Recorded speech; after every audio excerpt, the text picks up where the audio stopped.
26/11 কাণ্ডে চক্রী হাফিজ সাইদের যোগাযোগ ছিল পেহেলগাঁও হত্যাকাণ্ডের ক্ষেত্র এবং পেহেলগাঁও হত্যাকাণ্ড মামলায় এবার লস্কর প্রধানের বিরুদ্ধে চার্জশিট এনআইএ ইউএপিএ বিভিন্ন ধারায় মামলা রুজু 26/11 মুম্বাই হামলার মূল ষড়যন্ত্রকারীর বিরুদ্ধে। ভারতের বিরুদ্ধে যুদ্ধ ঘোষণা এবং ষড়যন্ত্রের অভিযোগেও মামলা দায়ের হয়েছে এই হাফিজ সাইদের বিরুদ্ধে। পেহেলগাঁওয়ে বাইসারান উপত্যকায় হামলা চালিয়েছিল জঙ্গিরা এবং এই হামলার দায় স্বীকার করেছিল লস্করের ছায়া সংগঠন টিআরএফ। পরে নিজেদের অবস্থান থেকে তারা সরে আসে। পেহেলগাঁও হামলার সঙ্গে তাদের যোগাযোগ ছিল না বলে দাবি করেছিল টিআরএফ। তবে এবার পেহেলগাঁও হত্যাকাণ্ড মামলায় লস্কর প্রধানের বিরুদ্ধেই চার্জশিট এনআইএ।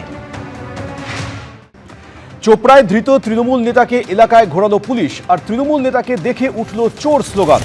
খুনের ঘটনায় থানায় গিয়ে আগে আত্মসমর্পণ করেছিল অভিযুক্ত তৃণমূল নেতা।